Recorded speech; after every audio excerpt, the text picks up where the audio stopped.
Chapter 4 The Barrier. James had 1,000 questions coursing through his mind. What did the stone mean by the death of magic? How did the pillar get there in the first place? Who wrote the death of magic? Then James saw a tiny engraved symbol on the pillar like this. James didn't know what it was or what it meant, but it looked important. He looked around. James saw 3 big, tall, mossy green pillars of stone that each had the death of magic engraved on them. James wondered why. On every other side of the pillars had more symbols engraved. James noticed the engravings were covered with a lot more dirt and moss than the other ones. James assumed that was because they were older. The symbols read. Again, James noticed that it was in the foreign language he had seen just moments ago. James wondered what species wrote that. It wasn't like any of the languages he had learned about in history. It seemed more ancient. Then James heard noise. He fastly turned around to see. Nothing? James rubbed his eyes. Again, nothing. All he saw were trees and their shadows. Wait. The sun was still rising from the west, so the shadows would be facing east, not west. Clever boy. Clues are everything. The shadow should be facing east, not west. James wondered how it knew what he was thinking. He didn't say it out loud. Unless. The shadow started to descend closer to James while he was thinking. James noticed and slowly backed away from the thing. The backing turned to walking, turned to running away from the creature, as quickly paced itself towards James. The shadow was everywhere, in the trees, in the sky, everywhere. Come out, James. The thing's voice started echoing off the trees, bouncing and bouncing, sounding everywhere and nowhere. James needed to hide somewhere where that wasn't the shadow. The pillar! He started running as fast as he could through the trees. The forest became deeper and deeper until it turned to a jungle. James was sure that he was finished. He stopped to take a breather and then started running again. He ran and ran, swatted the mosquitoes and vines, and he tripped on a rock. He saw he stubbed his toe. He cried in pain but then got back up. He saw the pillars 10 feet away from him. How did I get here? James whispered. Interrupting his thoughts, the shadow appeared right in front of him and took a form.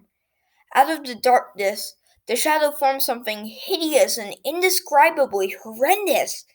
It was a foul creature with scaly skin that changed color every time James dared look at it. Its teeth were neon orange, and its lips blue. Its face was twisted with anger, and its eyes green and red. It didn't have any ears, and its head had looked like it had been void of anything similar to hair for years. The worst part was, its body was an invisible cloak of darkness that shifted like it was a hologram that was glitching due to time. James shivered. The creature glared at James with its horrible eyes. Then James charged into the thing. Suddenly, everything went from black to white colors, and James's colors all fused together, created a sixth sense to light. His eyes and ears and skin and touch all fused and perked by 1,000. Then he had a feeling of controlling the sky, the earth, everything. Then everything went black. He was sitting on the ground. It was like nothing happened and he just woke up. He crazily looked around. No shadow.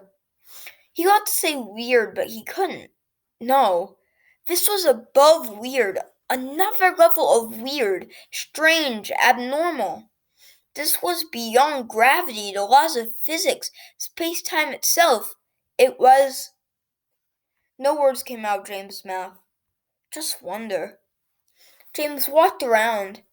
Everything was fine. He looked down at his toe. No pain, no feel, no anything. James looked at the pillars. Same old death of magic pillars. Was it all a dream? James asked. It apparently seemed so. Maybe it was a warning. Who knows? James squinted at the pillars. He couldn't put his finger on it, but it seemed like those pillars had something to do with this. He didn't know how or why, but he just knew it. He went to one of the pillars and touched one. Nothing.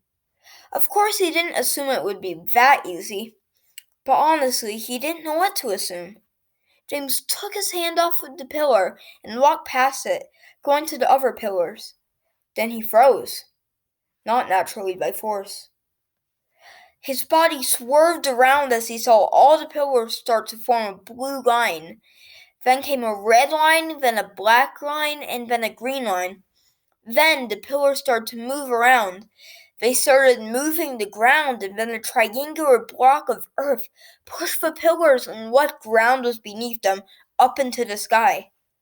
Then the pillars started to spin with James and then suddenly stopped.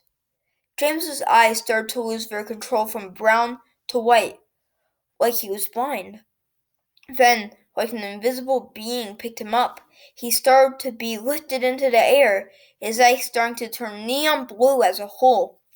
Then, like something was possessing him, a deep voice came out of his mouth, except his mouth wasn't moving. The voice said, "The trembling of the earth, the crying of nature, the universe's rebirth. It's all coming." While possessed James was saying this, it seemed as if the piece of land was starting to form in a place that was neither in space or in time.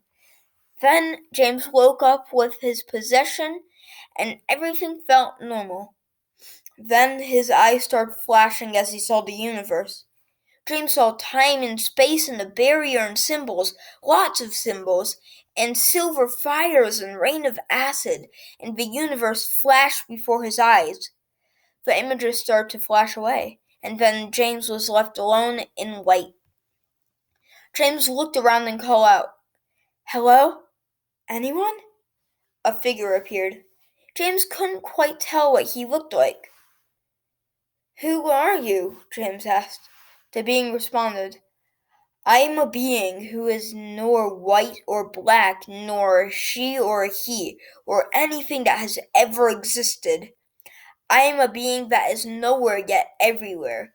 I just exist to exist. I take a form, yet no form can take me. I am the universe." "Well, Mr. Universe," James sarcastically replied, "do you know where I am? And most importantly, how can I get out of here and back to my world?" "Oh, but you are in your world. A map only shows places that have been discovered, doesn't it?" "Well, yeah, but this place is in a whole nother world, right?" "James," the being said, "you have much more to worry about than getting back to familiar territory. Much, much more. Remember this: barrier, stop, create, time. Now, you must go to a place where reality is gone, time is broken, and the world is broken. Goodbye." "Wait, what?" The place where James once stood faded as he blinked back to reality on the other side of the stone pillars in the forest. James had a massive headache. In the last 30 minutes, no, not 30 minutes, who knows how long he was gone, he just ripped through the fabric of space-time and patched it up again. James didn't know what was real from fake. He sat down to think about what happened. Suddenly, he couldn't remember what he just did. His memories vanished just like any sense of reality that he had left. And all he remembered were 4 words: barrier, fall, create, and time. Nothing else. He sat there, pondering what the 4 words he could mean, and then did the only thing left he could do. He walked forward.